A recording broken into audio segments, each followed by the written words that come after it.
సేవ చేయడానిక అనేది ప్రజలు కూడా ఆలోచించేయాలి. ఇవాళ నేను మాట్లాడింది ఒకటే చెప్తున్నాను.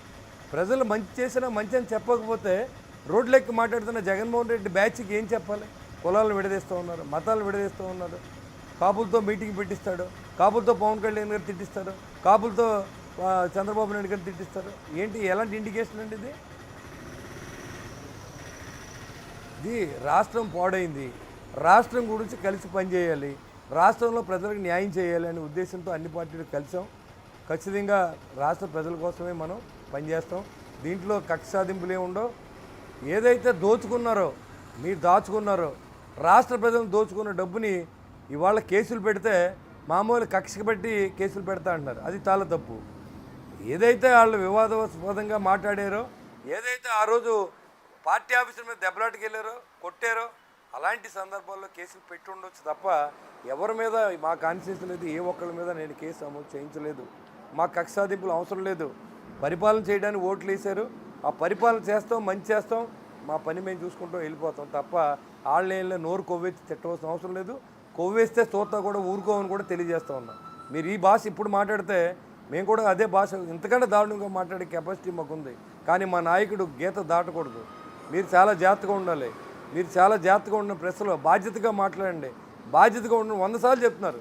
మేము సంవత్సరం నుంచి వస్తున్నాం. ప్రతి ఒక్కటి మాట్లాడటం బయటకు వచ్చి మేము పనిచేస్తున్నాం. ఓ పక్కన ఒకటొకటిగా ఒక విలేజ్కి వెళ్తే రోడ్లు లేదు, మంచినీళ్ళు లేవు. జలజీవన మిషన్లో మరి దాదాపు 25,000 కోట్లు ఇస్తే 2,200 కోట్లు పని చేయించారు. మీరు పైప్ లైన్లు వేయించలేదు, ఎక్కడా ఏది పని చేయలేదు, డ్రైన్ లేదు, రోడ్లు లేదు, మంచినీళ్ళు లేవు, ఏమీ లేని పరిస్థితుల్లో రాష్ట్రాన్ని అప్పచెప్పి ఇవాళ నానా అవసరపడి చేయించినట్టు బిల్లులు ఇవ్వలేక అగచాట్లు పడుతున్న రాష్ట్రంలో మేము పరిపాలన చేస్తూ ఉంటే ఓ పక్కనే ఏంటండి, ఏం చేయలేదు మేము ప్రజలకు చెప్పండి. గడిచిన సంవత్సరంలో రైతులు నాటుకున్నాం, విలేజ్లన్నింటిలో కూడా పునఃపరిపాలన దిశగా నడుస్తుంది. గాంధీ గారి ఆశయాల మీద నడిపిస్తున్న పవన్ కళ్యాణ్ గారి ఆలోచనలు కూడా చూడండి. ఇవాళ ప్రతి విలేజ్లోనూ గ్రామ స్వరాజ్యం వచ్చే విధంగా పరిపాలన జరుగుతూ ఉంటే మరి ప్రతి ఓడి విమర్శిస్తూ ఉంటే మేము ఎంతకాలం నోరు మూసి కూర్చోవాలి? వీళ్ళు మాట్లాడి నిజం అనుకునే పరిస్థితి తీసుకొచ్చే విధంగా ఇప్పుడు ఈ సోషల్ మీడియా కానీ ఇప్పుడున్న కొంతమంది మీడియా నాయకులు కానీ ట్రై చేస్తున్నాం. చాలా బాధాకరంగా ఉంది. దాన్ని ఖండించడం తప్ప మాకు ఎవరి మీద ఎలాంటి కక్ష సాధింపులు ఉండవు. ప్రజలు ఓట్లు వేసింది గెలిపించడానికి, రాష్ట్రం అభివృద్ధి చేయడానికి, వాళ్ళ అభిలాష దిశగానే ఈ కూటమి పార్టీ తరఫున, జనసేన పార్టీ తరఫున నేను పనిచేస్తానని కూడా తెలియజేస్తాను. అంటే బేసిక్గా బొలిశెట్టి శ్రీనివాస్ గారు ఎప్పుడు మాట్లాడినా కూడా చాలా హుందాగా, గౌరవంగా మాట్లాడతారు. అలాంటిది ఫస్ట్ టైం మీ నోటి వెంట నుంచి అంతటి ఆగ్రహం, అంటే రోజే ఆడదా మగదా అనే పదం మీ నోటి నుంచి వచ్చినప్పుడు సహజంగా ఏమనిపిస్తుంది అంటే ఆకు ముళ్ళు సామెత, ఆకెళ్ళి ముళ్ళు మీద పడ్డా, ముళ్ళెళ్ళి ఆకు మీద పడ్డా కూడా చిరిగేది ఆకే అన్నట్టుగా ఇక్కడ ఆడవారిని విమర్శించారన్న అపవాదు, ఒక మాజీ మంత్రిని పట్టుకుని ఇలాంటి మాట అన్నారన్న అపవాదు మీకే ఎక్కువ ఉంటుంది కదా అంటున్నాను నేను. నాకేముంటుందండి, ఇప్పుడు నేనంటే మా అమ్మకి మా నాన్నకి నేను ఒకరికే పుట్టాను. నా జన్మనే అవమానించి మాట్లాడినప్పుడు నేను ఎవరినే స్పేర్ చేయను. నా కొడుకు అంటే అర్థం ఏంటండి? మిమ్మల్ని ఆ భాష వాడితే మీరు మాట్లాడకుండా కూర్చొని పూజ చేస్తారా ఏంటి? ఎమ్మెల్యే నా కొడుకులు అంటే అర్థం ఏంటి? నేను మాట్లాడిన దానికంటే పెద్ద మాట మమ్మల్ని మాట్లాడింది.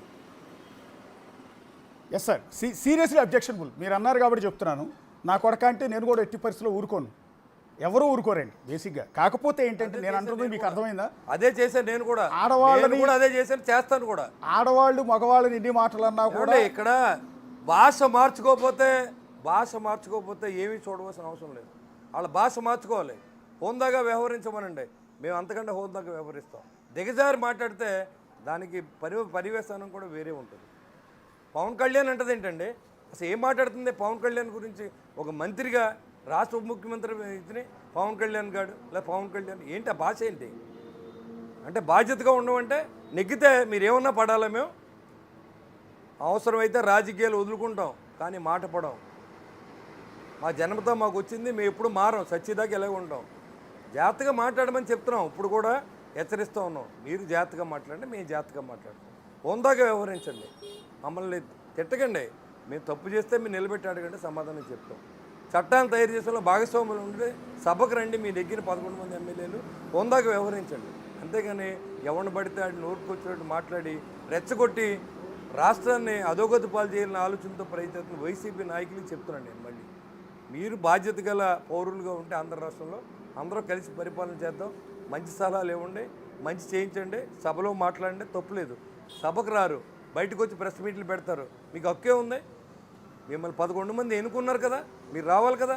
మొత్తం మానేసి బయట మమ్మల్ని తిడతారు, పవన్ కళ్యాణ్ గారిని తిడతారు, డిప్యూటీ సీఎం అని తిడతారు, లోకేష్ గారిని తిడతారు. ఏంటి ఇంకా దానికి పద్ధతి లేదా ఇంకా మాట్లాడడానికి? అంటే ఇక్కడ శ్రీనివాస్ గారు మిమ్మల్ని ఏదో తప్పుపట్టే ఉద్దేశం, మీరు అన్న మాటలు కరెక్ట్ కాదనే ఉద్దేశం నాది కాదు. జస్ట్ ఏంటంటే మీకు ఇక్కడ ఒక సందర్భం వచ్చింది కాబట్టి మిమ్మల్ని అడుగుతూ ఉన్నాను. ఇంకో క్లారిటీ కూడా మీకు ఇస్తున్నాను. యాక్చువల్లీ ఆవిడ మాట్లాడింది నగరి నియోజకవర్గంలో జరిగిన ఒక వైఎస్ఆర్ కాంగ్రెస్ పార్టీ కార్యక్రమంలో. అంటే నాకు తెలిసినంత వరకు, నాకు అర్థమైనంత వరకు ఆవిడ అన్నది ఎవరిని ఉద్దేశించి అంటే నగరి ఎమ్మెల్యే గాలి భానుప్రకాష్ రెడ్డి. ఆయన ఇంటి పేరు గాలి కాబట్టి గాలికి గెలిచిన గాలి నా కొడుకులు అన్న ఉద్దేశం వచ్చేలా ఆ ఎమ్మెల్యే మీద ఉన్న కోపం, ఆగ్రహాన్ని వ్యక్తం చేసే ప్రయత్నంలో ఆవిడ ఆ మాట అన్నారు. కాకపోతే నా కొడుకులు లు అని యాడ్ అవటం వల్ల ఫ్లోరల్ వర్డ్ అయ్యి అందరికీ అప్లై అయింది. అంటే మీకు క్లారిటీ ఇస్తున్నాను నేను కూడా క్లారిటీగానే చెప్తున్నాను. నా కొడుకులు అనిపించుకుని బతకోవాల్సిన అవసరం లేదు. సావన్న సత్తం కానీ నా కొడుకులని మేము ఎవరితో అనిపించుకోవాల్సిన అవసరం లేదు. అది కూడా మేము ఆవిడ తమాయించి మాట్లాడాలా. ఒక మాజీ మంత్రిగా చేసిన వ్యక్తి మాట్లాడవలసిన భాష అని అడుగుతున్నాను నేను. ఆడపిల్లలు ఇలా మాట్లాడతారని అడుగుతున్నాడు. మేమేమన్నాం? అలా మాట్లాడొద్దని చెప్తున్నాం, మాట్లాడకూడదని చెప్తున్నాం. భానుప్రకాష్ రెడ్డి అయితే మాత్రం మాట్లాడాలంటే మీరు సింగులర్గా మీ కాన్స్టిట్యూన్సీలో మాట్లాడుకోండి. గాలికి గెలిచిన గాలి నా కొడుకులు అంటే అర్థం లేదండి. మీరే వినిపించారు కదా ఇప్పుడు క్లిప్పింగ్. ఎస్ సార్, అవునండి. దాంట్లో అర్థం ఏంటండి? ఎమ్మెల్యేలు అందరినీ తిట్టినట్టే, ఇంక్లూడింగ్ వైఎస్ఆర్సీపీ ఎమ్మెల్యేలతో సహా.